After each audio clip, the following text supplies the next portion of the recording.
Assalamualaikum warahmatullahi wabarakatuh. Selamat datang di channel kami yang selalu menyajikan kisah-kisah inspiratif dari para nabi dan rasul. Pada kesempatan kali ini, kami akan menceritakan kisah belalang yang mengalahkan Raja Namrud, seorang raja yang sombong dan mengaku sebagai Tuhan. Simak kisahnya berikut ini. Raja Namrud adalah seorang raja yang berkuasa di kerajaan Babilonia. Dia adalah keturunan Nabi Nuh alaihi salam, namun dia tidak mengikuti ajaran Nabi Nuh alaihi salam. Dia malah menyembah berhala-berhala dan mengajak rakyatnya untuk menyembahnya juga. Dia menganggap dirinya sebagai Tuhan yang paling besar dan tidak ada yang bisa menandinginya. Suatu hari, datanglah seorang nabi yang bernama Ibrahim alaihi salam. Nabi Ibrahim alaihi salam adalah seorang nabi yang diutus oleh Allah Subhanahu wa Ta'ala untuk menyampaikan risalah tauhid, yaitu mengesahkan Allah Subhanahu wa Ta'ala sebagai satu-satunya Tuhan yang berhak disembah. Nabi Ibrahim alaihi salam menentang Raja Namrud dan mengajak rakyatnya untuk meninggalkan penyembahan berhala dan kembali kepada Allah Subhanahu wa Ta'ala. Nabi Ibrahim alaihi salam juga berani menghancurkan berhala-berhala yang ada di istana Raja Namrud. Dia hanya menyisakan satu berhala yang paling besar dan meletakkan kapaknya di leher berhala itu. Ketika Raja Namrud dan para pengikutnya kembali ke istana, mereka terkejut melihat berhala-berhala mereka hancur. Mereka mengetahui bahwa pelakunya adalah Nabi Ibrahim alaihi salam. Raja Namrud sangat marah dan memerintahkan untuk menangkap Nabi Ibrahim alaihi salam.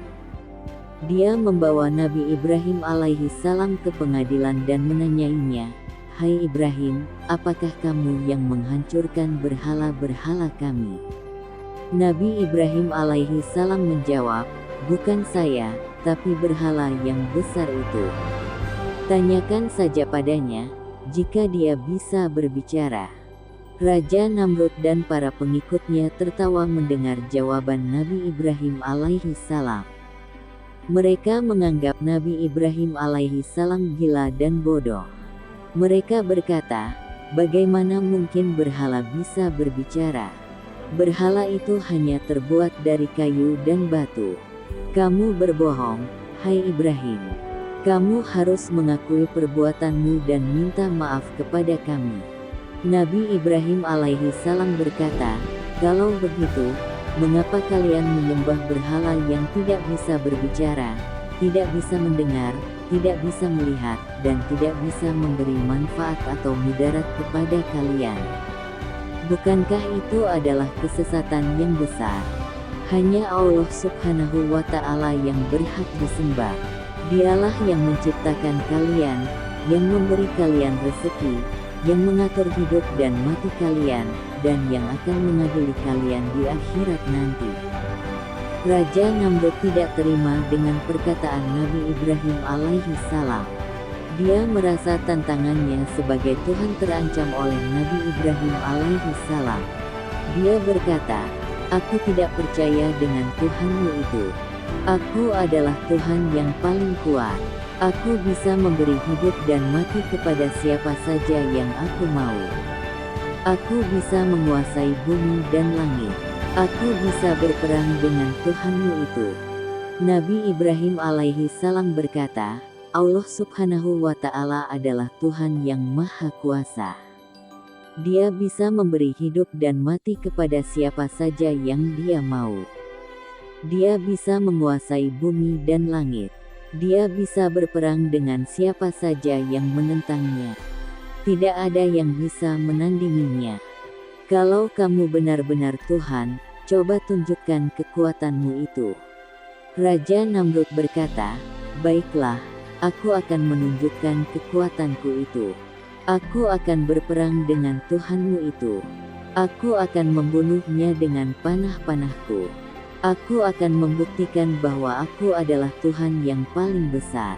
Nabi Ibrahim alaihi salam berkata, "Kalau begitu, berperanglah dengan Tuhanku.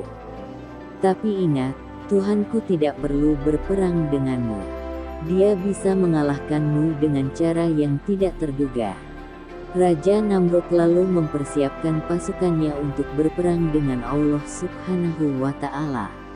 Dia membawa banyak panah, busur, pedang, tombak, dan senjata lainnya. Dia juga membawa banyak gajah, kuda, unta, dan kendaraan perang lainnya. Dia mengumpulkan pasukannya di padang pasir yang luas dan terbuka. Dia berdiri di depan pasukannya dan berseru, "Ayo, hai pasukanku. Mari kita berperang dengan Tuhan Ibrahim. Mari kita tunjukkan bahwa kita adalah yang paling kuat. Mari kita hancurkan Tuhan itu dengan panah-panah kita." Raja Namrud lalu mengambil busurnya dan memanah ke arah langit. Dia berharap panahnya bisa mencapai Tuhan Ibrahim dan membunuhnya. Namun, apa yang terjadi? Panahnya tidak sampai ke langit. Panahnya malah jatuh kembali ke bumi. Raja Namrud tidak menyerah. Dia mengambil panah lagi dan memanah ke arah langit. Namun, hasilnya sama saja. Panahnya tidak bisa mencapai Tuhan Ibrahim. Raja Namrud semakin marah. Dia mengambil banyak panah dan memanah ke arah langit sekaligus. Dia berharap salah satu panahnya bisa mengenai Tuhan Ibrahim. Namun, apa yang terjadi? Panah-panahnya tidak bisa mencapai Tuhan Ibrahim. Panah-panahnya malah berubah menjadi belalang. Ya, belalang. Hewan kecil yang bisa terbang dan memakan tanaman. Belalang-belalang itu lalu menyerbu pasukan Raja Namrud. Mereka menggigit-gigit tubuh pasukan Raja Namrud.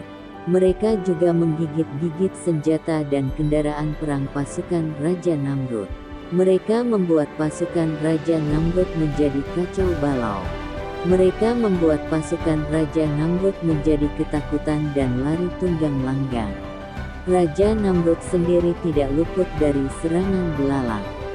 Salah satu belalang masuk ke hidungnya dan menggigit otaknya. Raja Namrud merasakan sakit yang luar biasa.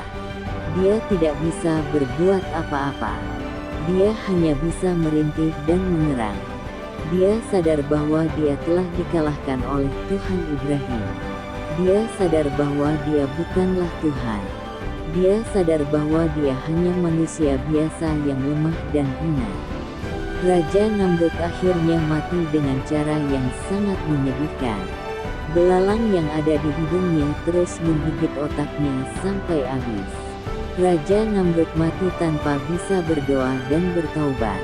Raja Namrud mati dalam keadaan kafir dan sesat. Raja Namrud mati dalam keadaan terhina dan tercela. Itulah kisah belalang yang mengalahkan Raja Namrud. Kisah ini mengajarkan kita bahwa tidak ada yang bisa menandingi Allah Subhanahu wa Ta'ala. Allah Subhanahu wa Ta'ala adalah Tuhan yang Maha Kuasa. Allah Subhanahu wa Ta'ala bisa mengalahkan musuh-musuhnya dengan cara yang tidak terduga.